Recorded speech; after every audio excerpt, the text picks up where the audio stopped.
Students, हमने आपका chapter 1 जो हम आपका कॉमर्स सब्जेक्ट पढ़ रहे हैं उसमें चैप्टर नंबर 1 में हम आपका लास्ट लेक्चर में मार्केटिंग मिक्स कर रहे थे, जिसमें हमने काफ़ी सारे एलिमेंट्स देख लिए थे। अब हम बाकी के जो एलिमेंट्स हैं वो देखने वाले हैं। लास्ट लेक्चर में हमने क्या देखा था मैं बता देती हूँ एक बार।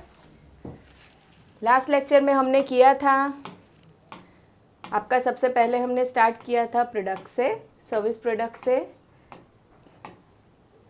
देखिए यहाँ पे यहाँ पे आ गया है हमारा। देखिए सर्विस प्रोडक्ट हमने देख लिया था। ये सारी चीज़ें जो थी उसमें प्रोडक्ट हमने देखा था, पीपल देखा था, प्लेस देखा था, प्राइस देखा था, प्रमोशन तक हमने कर लिया था। अब हम आगे की चीज़ें करने वाले हैं जो हम डिटेल में देख रहे थे वहाँ पे। आज हम करने वाले हैं फिज़िकल एविडेंस से स्टार्ट करेंगे स्टूडेंट्स। तो चलिए देखते हैं फिज़िकल एविडेंस का मतलब क्या होता है। ओवरऑल तो हमने देख ही लिया है, आज हम डिटेल में करने वाले हैं कि व्हाट इज़ फिज़िकल एविडेंस और उसमें क्या क्या चीज़ें आती है। ठीक है, ये प्रमोशन तक हमारा हो गया था बच्चों। ये हमारा होता है मार्केटिंग मिक्स, जो हमने देखा था कि ये सारे ही एलिमेंट्स का हमें क्या करना पड़ता है, परफेक्टली कॉम्बिनेशन करना पड़ता है ताकि हम मार्केट में हमारे प्रोडक्ट को, हमारी सर्विस प्रोडक्ट को हम सक्सेस दे सके। ठीक है, तो अब हम आज देखते हैं फिज़िकल एविडेंस के बारे में। अब ये फिज़िकल एविडेंस क्या होता है? फिज़िकल मतलब ऐसी चीज़ जिसे हम टच कर सकते हैं, देख सकते हैं। ठीक है, अब सर्विस जैसे कि इनटेंजिबल है, हमें पता है। तो अब हम क्या करेंगे, इस जो सर्विस इनटेंजिबल है उसमें हम कुछ ऐसी टेंजिबल चीज़ें लाएंगे जिससे क्या होगा, कस्टमर के लिए, वो हमारी सर्विस के लिए अच्छा इंप्रेशन क्रिएट करेगा। कस्टमर को हमारी ब्रांड के तरफ लॉयल रखने में वो हमें हेल्प करेगा। अब ये फिज़िकल एविडेंस का मतलब क्या हो जाएगा कि ऐसा एनवायरनमेंट जहाँ पे आप कस्टमर को या सर्विस रिसीवर को सर्विस दी जाती है। ठीक है, तो वहाँ पे वहाँ का जो एनवायरनमेंट है, मतलब वहाँ का जो बिज़नेस और ऑफिस का लेआउट है, इंटीरियर है, ठीक है, वहाँ पे जो स्टाफ काम कर रहा है उनका ड्रेस कोड है, ये सारी ही चीज़ों पे हम ध्यान देंगे। ठीक है, उससे क्या होता है, ये सारी ही चीज़ें अगर बहुत अच्छी हम सेटअप करते हैं तो कस्टमर के माइंड में बहुत अच्छा इंप्रेशन आता है, उसे सर्विस लेते टाइम बहुत अच्छा लगता है एंड वो कस्टमर वापस से हमारे पास आता है। ठीक है, तो अब देखते हैं हम फिज़िकल एविडेंस के बारे में यहाँ पे क्या बताया गया है। Physical evidence is a vital element of service marketing. Some services are highly intangible and therefore physical evidence plays an important role in creating good impression on the customer. ठीक है, हमें पता है सर्विसेज कैसी होती है, इनटेंजिबल होती है। ठीक है, हम उसे जैसे हम गुड्स के बारे में, गुड्स को हम डेमोन्स्ट्रेशन करके दिखा सकते हैं, वैसे हम सर्विस को नहीं दिखा सकते। इसलिए हम क्या करते हैं, इस फिज़िकल एविडेंस की हेल्प लेते हैं ताकि हम क्या कर सके, कस्टमर के माइंड में अच्छा इंप्रेशन हम क्रिएट कर सके। देखिए, therefore the physical environment provides visible cues मतलब idea, visible cues of the quality of the service. Now the elements of physical evidence would include. अब ये फिजिकल एविडेंस की जो हम बात कर रहे हैं उसमें कौन कौन से एलिमेंट्स आते हैं, क्या क्या चीज़ें आती हैं, तो यहाँ पे उन लोगों ने हमें सारी ही चीज़ें बताई हुई है। उसमें सबसे फर्स्ट है external surrounding, where service firm is located। External surrounding, जिस एरिया में आपका ऑफिस सिचुएटेड है, जहाँ पे आप सर्विस प्रोवाइड करने वाले हो, वो हो जाएगा एक्सटर्नल सराउंडिंग। सेकेंड आता है the structure and layout of the building where the service firm is located. ठीक है, structure and layout of the building मतलब जहाँ जो भी आपने ऑफिस सिचुएट किया है वो कैसे आपने बनाया है, स्ट्रक्चर क्या है उसका, लेआउट कैसा है, अट्रैक्टिव है या नहीं है। ठीक है, वो हो जाएगा स्ट्रक्चर एंड लेआउट। उसके बाद है parking space, specially in the case of restaurants and shopping centres, कि भाई पार्किंग स्पेस का अरेंजमेंट कैसे किया हुआ है, कस्टमर्स को ट्रबल हो रही है पार्किंग करने में या नहीं हो रही है, वो सारी चीज़ें भी मैटर करती है। फेसेड ऑफ द प्रीमाइसिस मतलब जो एंट्रेंस रहता है प्रीमाइसिस का, ऑफिस का, जहाँ पे भी कस्टमर एंटर होने वाले हैं, ठीक है, वो बहुत ही ज़रूरी हो जाता है सर्विसेज के लिए। एंड उसके बाद नेक्स्ट आता है सिग्नेट और logo of the brand at the entrance such as that of McDonald. यहाँ पे उन लोगों ने एग्जाम्पल दिया है मैकडोनल्ड का, ठीक है। उसका लोगो हम जहाँ पे भी जाएंगे, आप कहीं पे भी वो सर्विस लेने जाओ आपको सिमिलर ही मिलेगा, ठीक है। तो उससे क्या होता है, वो देख के तुरंत कस्टमर के माइंड में आइडिया आ जाता है कि भाई हमें यहीं पे जाना है, हमें अच्छी सर्विस मिलेगी, ठीक है। तो ये हमें क्या करना है, हर जगह पे सिमिलर रखना है। उसके बाद है द इंटरनल एनवायरनमेंट, एम्बियंस और डेकोर। इंटरनल एनवायरनमेंट मतलब ऑफिस के अंदर की जो हम फिजिकल एविडेंस की बात करेंगे तो वो हमने कैसा बनाया है, कैसा फर्नीचर हमने रखा हुआ है, सिटिंग अरेंजमेंट कैसा है, वो सारी चीज़ें यहाँ पे आ जाती है। एम्बियंस का मतलब हो जाता है एटमॉस्फेयर वहाँ का कैसा है, एंड डेकोर इंटीरियर कैसा है, ठीक है। उसके बाद है furniture and fixtures inside the office, हमने कैसा फर्नीचर बनाया हुआ है हमारे ऑफिस के अंदर। Dress uniform of the service staff, ये भी सिमिलर होना चाहिए एंड काफ़ी अट्रैक्टिव होना चाहिए। The lighting and ventilation etcetera, ठीक है। ये सारी ही चीज़ें बहुत मैटर करती है at the time of giving service, क्योंकि सर्विस इंटेंजिबल है। तो अगर ये सारी चीज़ें बहुत ही आपने परफेक्ट सेटअप की है तो ही कस्टमर अट्रैक्ट होने वाला है आपके बिजनेस में आने के लिए, सर्विस लेने के लिए, ठीक है। नाउ अभी आगे उन लोगों ने कुछ चीज़ें बताई है कि रोल ऑफ फिजिकल एविडेंस क्या है। अब ये जो हमने फिजिकल एविडेंस स्टडी किया उसका क्या रोल है at the time of providing service, ये क्यों ज़रूरी है हम देखते हैं। तो उन लोगों ने यहाँ पे उसकी 3 कैटेगरी कर दी है। सबसे फर्स्ट है at the pre order stage, at the service consumption stage and at the post purchase stage. अब यहाँ पे आपका सबसे फर्स्ट है प्री ऑर्डर स्टेज, मतलब यहाँ पे अभी कस्टमर सर्विस लेने वाला है, बाकी है सर्विस कंजम्पशन होना, सबसे फर्स्ट स्टेज, ठीक है, प्री ऑर्डर स्टेज। अब यहाँ पे क्या होगा, the physical environment can make a good impact on prospective customers, ठीक है। प्रोस्पेक्टिव मतलब जो अभी एक्चुअल कस्टमर हुए नहीं है, फ्यूचर में जो सर्विस लेने वाले हैं वैसे प्रोस्पेक्टिव कस्टमर्स जो आ सकते हैं, वैसे customers. The prospective customers may be attracted towards premises of service provider. For example, good facade of restaurant may attract customers to enter the restaurant, ठीक है। अब हमने एग्जाम्पल उन लोगों ने दिया है फिजिकल एविडेंस का कि आप बहुत ही अच्छा सेटअप करते हो तो उससे क्या होता है कि कस्टमर अट्रैक्ट हो सकते हैं ज़्यादा से ज़्यादा, वो ऑलरेडी आए नहीं हैं, अभी आने वाले हैं। एग्जाम्पल में उन लोगों ने रेस्टोरेंट का एग्जाम्पल दिया है कि अगर आपका रेस्टोरेंट का एंट्रेंस बहुत ही अच्छा है, बहुत ही अट्रैक्टिव है, एकदम क्लीन है, ऐसे कस्टमर को देख के बहुत अच्छा लग रहा है कि भाई हमें इधर जाना ही है, तो आप बहुत सारे कस्टमर को अट्रैक्ट कर सकते हो, ठीक है। तो प्री ऑर्डर स्टेज में भी ये बहुत इंपॉर्टेंट रोल प्ले करता है। Next is at the service consumption stage. अब हम सर्विस प्रोवाइड कर रहे हैं, यहाँ पे क्या है, कस्टमर आ गए हैं ऑलरेडी हमारे प्रीमाइसिस में सर्विस लेने के लिए, अब हम उन्हें सर्विस दे रहे हैं, तो उस टाइम पे फिजिकल एविडेंस क्या रोल प्ले करता है वो देखते हैं। Good physical environment may lead to pleasurable experience on the part of the customer. For instance, good ambience and good music at the grade 1 restaurant may create an added impact on the customer, ठीक है।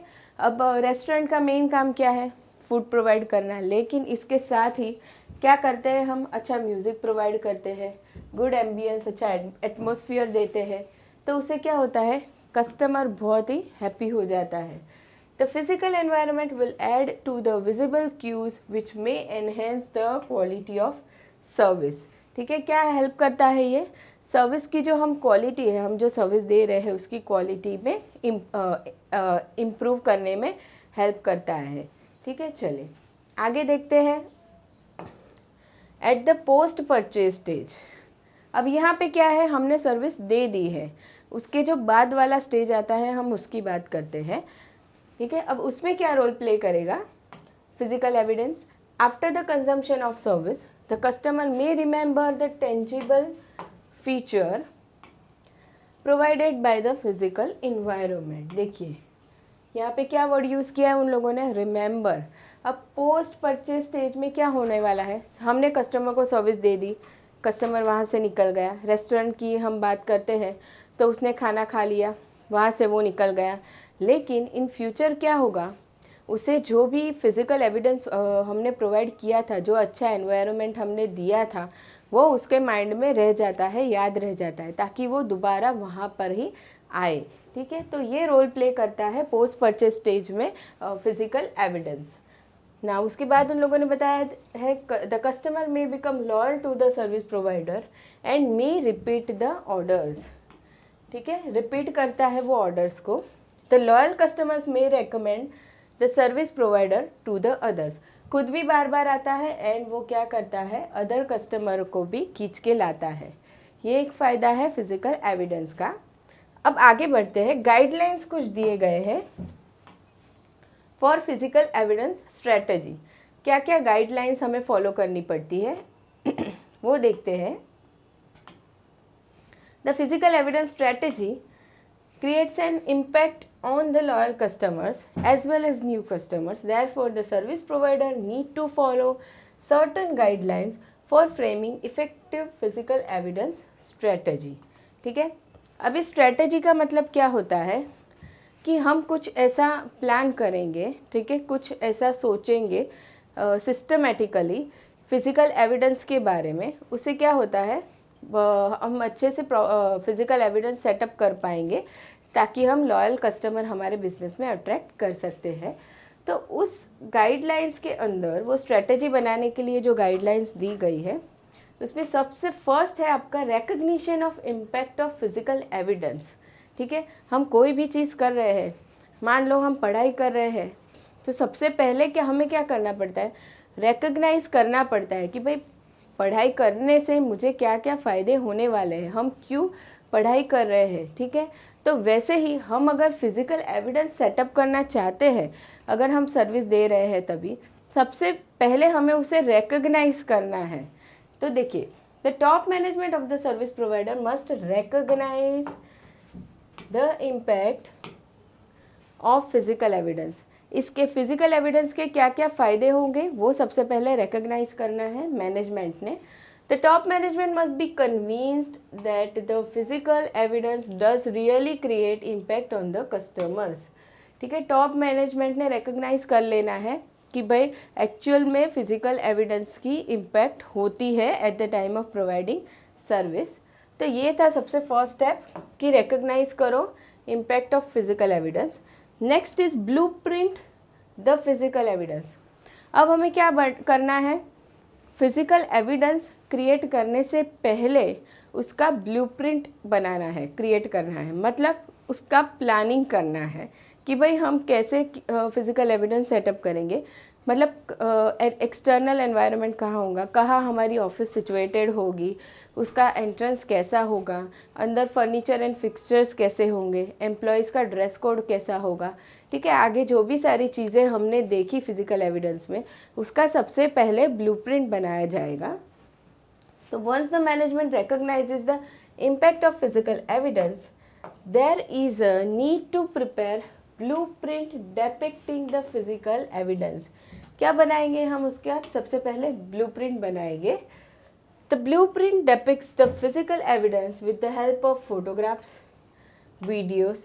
ठीक है, इसकी मदद से blueprint बनाया जाएगा। For instance the ambience of 5-स्टार hotel can be depicted through good quality photographs as well as video clips. ठीक है, ये एग्जाम्पल दिया है उन लोगों ने। The photographs and video clips can be use to promote the service brand. जो बाद में ये फ़ोटोग्राफ्स एंड वीडियो जो हम यूज़ करते हैं ब्लूप्रिंट बनाने के लिए, वो हम एडवर्टीज़मेंट के लिए भी यूज़ कर सकते हैं उसके बाद में। ठीक है, ओके। उसके बाद है आपका third, clarify strategy rules of service cap. ठीक है, अब ये सर्विस कैप उन लोगों ने कुछ उसका डिटेल में हमें मीनिंग बताया हुआ है कि जो भी हम एनवायरनमेंट क्रिएट करने वाले हैं, टेंजिबल एलिमेंट्स लेके, उसके साथ हमारा सर्विस स्टाफ काम करने वाला है। ठीक है, तो उसे हम एक सर्विस कैप बोलेंगे। तो clarify strategy role of service cap, अब इनका रोल क्या रहेगा सर्विस देने में, वो क्लैरिफाई करना है थर्ड स्टेज में। तो the service cap refers to the environment in which the service is processed and in which service staff and the customer interact, combined with tangible elements that facilitates the performance or communication of service। ठीक है, यहाँ पे उन लोगों ने क्या बताया है कि जो एनवायरनमेंट है जहाँ पे सर्विस प्रोवाइडर सर्विस प्रोवाइड करेगा सर्विस रिसीवर को, उस एनवायरनमेंट को हम कंबाइन करने वाले हैं टेंजिबल एलिमेंट के साथ, उसे हम बोलेंगे service cap. Every service provider needs to clarify the roles of different element of service cap. अब इसमें जो सारे ही एलिमेंट आए सबका रोल क्लियरली डिफाइन किया हुआ होना चाहिए। The blueprint must clearly depict the service gap because any oversight मतलब मिस्टेक जो हमसे हो सकती है, may unnecessarily cost more due to changes और मॉडिफिकेशन। ठीक है, बहुत ही केयरफुली हमें क्या करना है, क्लैरिफाई करना है सबके रोल को, टेंजिबल एलिमेंट का क्या रोल रहेगा, एनवायरनमेंट का क्या रोल रहेगा। ठीक है, छोटी सी भी गलती हमें क्या कर सकती है, लॉस की तरफ ले जा सकती है। ठीक है, तो ये था हमारा थर्ड स्टेप। ना fourth one is customer and employees feedback. ठीक है, एक बार हमने क्या किया, फिजिकल एविडेंस को सेटअप कर दिया, सर्विस भी प्रोवाइड कर दिया, उसके बाद हम क्या कर सकते हैं, फीडबैक ले सकते हैं हमारे कस्टमर्स एंड एम्प्लॉयज़ का, क्योंकि वो दोनों ही एक्चुअल में वहाँ पे होंगे at the time of providing service. हमारे एम्प्लॉयज़ सर्विस प्रोवाइड करने वाले हैं कस्टमर को, तो इन दोनों ही लोगों से हम क्या करते हैं, फीडबैक लेते हैं। ठीक है, देखिए, the management needs to obtain feedback from the customers and even from the employees related to physical evidence. The feedback would enable management to make changes in the physical evidence if required to satisfy the internal employees and external customers। of course अभी हमने feedback लिया ही है तो खाली feedback लेके हम रख तो नहीं देंगे, उसमें कुछ उसका इम्प्लीमेंट तो करेंगे ही जो फीडबैक आया उसके ऊपर से। तो अगर रिक्वायर्ड है तो हम क्या करते हैं, फिर फिजिकल एविडेंस में चेंजेस लाते हैं। उसके बाद है फिजिकल एविडेंस अपॉर्चुनिटीज़। अब ये फिजिकल एविडेंस अपॉर्चुनिटीज़ क्या होता है, हमने जो फीडबैक लिया आगे के स्टेज में, उस फीडबैक को हम क्या करते हैं, अपॉर्चुनिटीज़ में क्रिएट करते हैं। मतलब जहाँ पे भी चेंजेस रिक्वायर्ड है, मान लो एम्प्लॉयज़ के स्टाफ के यूनिफॉर्म में चेंजेस रिक्वायर्ड है या कुछ फर्नीचर में चेंजेस रिक्वायर्ड है, ऐसा हमें फीडबैक आता है तो उसे हम क्या बोलेंगे, अपॉर्चुनिटी बोलेंगे कि भाई उसे वहाँ पे हमें चेंजेस करने हैं। तो देखिए, based on the feedback of customers and that of employees, the management must identify the problem areas और the missed physical evidence opportunities. The management may correct the problem areas of physical evidence and may introduce the missed physical evidence opportunities। ठीक है, वो feedback के base पे हम identify करेंगे कि हमें कहाँ पे चेंजेस करने हैं, एंड दूसरा कुछ मिसिंग चीज़ें हैं तो हमें उसको लाना है, वो आइडेंटिफाई करेंगे। तो ये हो गया आपका फिफ्थ स्टेप गाइडलाइंस में। उसके बाद है मॉडर्नाइज द फिज़िकल एविडेंस। अब मॉडर्नाइज का मतलब हमें पता है, अपडेट करते रहना। ठीक है, जैसे ही एक्सटर्नल एनवायरनमेंट में चेंजेस आते हैं, हम जो भी चीज़ें यूज़ कर रहे हैं, फर्नीचर यूज़ कर रहे हैं या जो भी इक्विपमेंट्स हम यूज़ कर रहे हैं सर्विस प्रोवाइड करने के लिए, उसे हमें क्या करते रहना पड़ता है, मॉडर्नाइज करना है। ठीक है, अपडेशन उसमें लाना पड़ता है। तो the physical evidence need to be updated and modernised. The management may change the physical evidence in terms of colour, design, logo and other element. ये सारी ही चीज़ों में मैनेजमेंट क्या करता रहता है, चेंजेस करता रहता है to promote effectively the service. अगर हम मॉडर्नाइज नहीं करते हैं, अपडेट नहीं करते हैं, तो क्या होता है, कस्टमर हमारे पास आना कम हो जाते हैं। ठीक है, कहाँ पे जाते हैं वो, जहाँ पे अपडेटेड सर्विस मिलती हो वो वहीं पे शिफ्ट हो जाते हैं। तो मॉडर्नाइज करना बहुत ज़रूरी है फिज़िकल एविडेंस को। ठीक है, तो बच्चों, तो ये हमने क्या देख लिया, कुछ गाइडलाइंस देख ली हमने फिज़िकल एविडेंस के लिए। तो ये हमने पॉइंट देखा फिज़िकल एविडेंस वाला, जो बहुत ही ज़रूरी एलिमेंट है मार्केटिंग मिक्स में। अब हम आगे बढ़ते हैं, प्रोसेस ऑफ सर्विस डिलीवरी। अब यहाँ पे हमें क्या स्टडी करना है कि जब सर्विस प्रोवाइडर सर्विस रिसीवर को कोई सर्विस देता है, कस्टमर को सर्विस देता है, तो उसका एक प्रोसेस हो जाती है। ठीक है, यहाँ पे उन लोगों ने रेस्टोरेंट का एक एग्जांपल दिया हुआ है, तो उसमें उन लोगों ने कुछ स्टेप बताए हैं कि भाई कस्टमर आता है रेस्टोरेंट में, फिर वो क्या करेगा, मेनू देखेगा, उसमें से वो ऑर्डर देगा, उसके बाद वो फूड वो बनाएगा एम्प्लॉय, उसके बाद स्टाफ वो फूड देगा, बिलिंग होगा। ठीक है, वो सारे स्टेप बताए हैं। तो वो क्या होता है, एक प्रोसेस होती है at the time of providing service. तो ये प्रोसेस कैसी होनी चाहिए, बहुत ही इफ़ेक्टिव होनी चाहिए ताकि कस्टमर को बहुत ही अच्छे से सर्विस मिल सके। ठीक है, तो यहाँ पे हमें उस प्रोसेस के बारे में ही दिख रहा है। The service process relates to how a service product is delivered to the customer. How, कैसे हम किस प्रोसेस से सर्विस दे रहे हैं, उस पे यहाँ पे एलिमेंट बेस करता है आपका। It involves the method and sequence. कौन सा मेथड एंड सीक्वेंस हम यूज़ कर रहे हैं, it involves the method and sequence of action with which the firm delivers the service elements. Creating and delivering service elements need design and implementation of processes.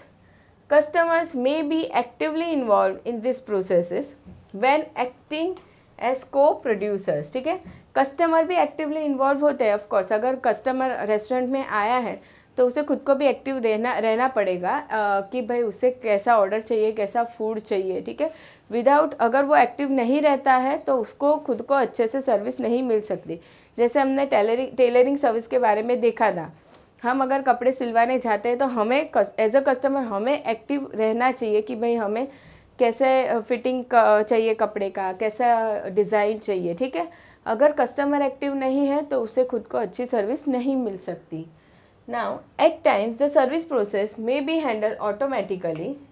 कोई कोई cases में automatically service दिया जाता है, such as in case of ATMs और vending machines. ठीक है, यहाँ पे क्या होता है, सर्विस प्रोवाइडर के अवेलेबल होने की ज़रूरत नहीं है एंड सर्विस रिसीवर को भी बहुत ज़्यादा एक्टिव होने की ज़रूरत नहीं है। थ्रू मशीन्स ऑटोमेटिकली सर्विस दी जाती है।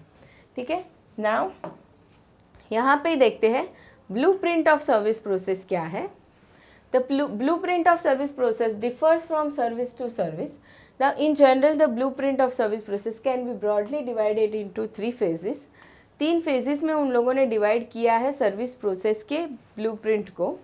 सबसे फर्स्ट है introduction phase.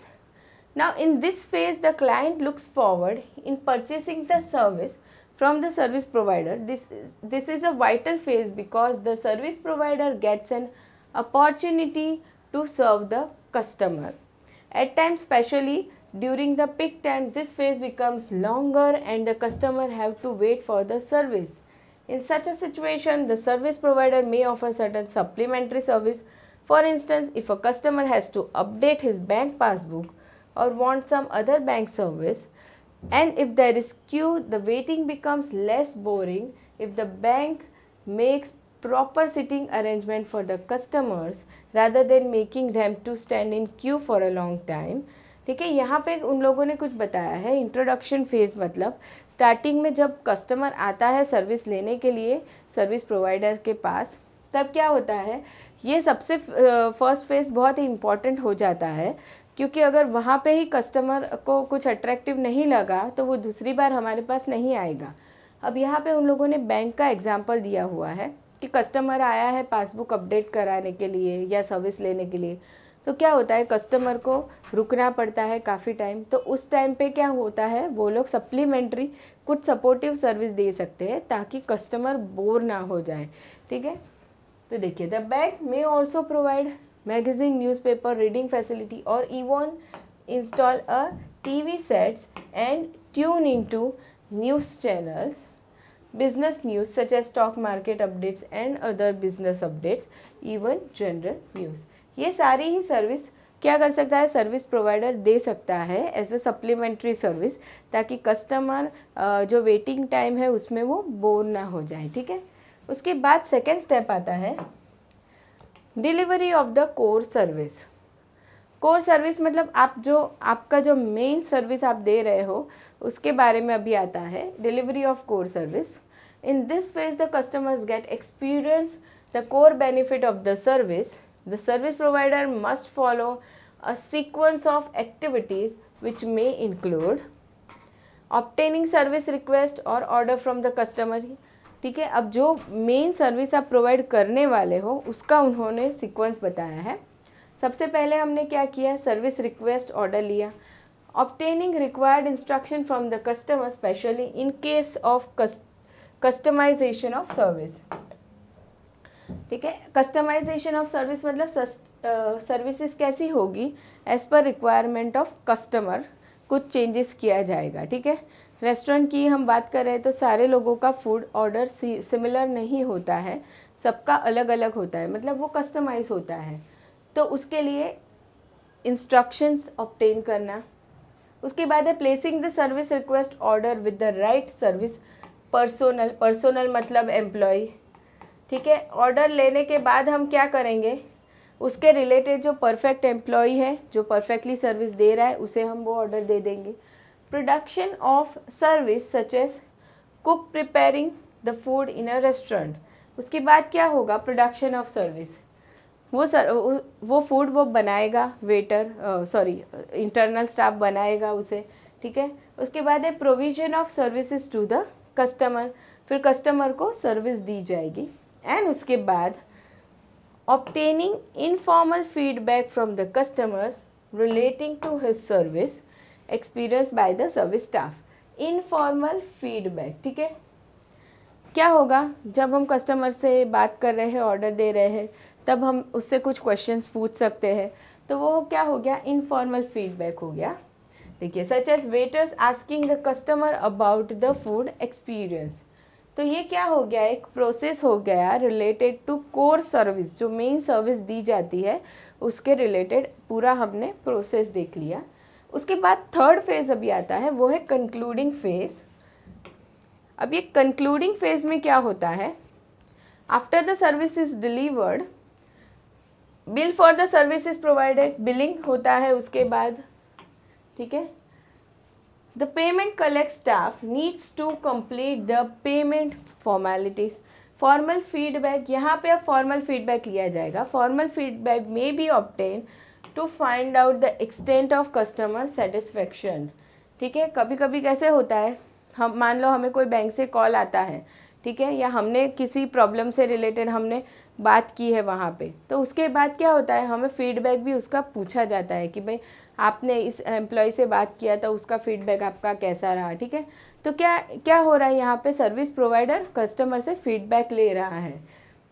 The customer may be encourage to provide genuine feedback by offering special gifts और सम अदर इंसेंटिव्स। कोई कोई केसेस में कस्टमर को स्पेशल गिफ्ट्स या इंसेंटिव्स भी दिए जाते हैं फीडबैक प्रोवाइड करने के लिए। The feedback enables organisation to improve the quality. Of course feedback हमें किस चीज़ में हेल्प करेगा, क्वालिटी इम्प्रूव करने में, and to add a supplementary service, other services भी ऐड करने में ये हेल्प करता है सर्विस प्रोवाइडर को। इसके बाद आता है सर्विस प्रोसेस मॉडिफिकेशन। अब ये जो हमने प्रोसेस पूरा देख लिया, तो अब इसमें हम क्या करेंगे, हमने फीडबैक लिया है, उसके बेस पे हम कुछ मॉडिफिकेशन करने वाले हैं। तो अब मॉडिफिकेशन में क्या क्या चीज़ें आएगी, सबसे फर्स्ट आएगा elimination of non value adding service.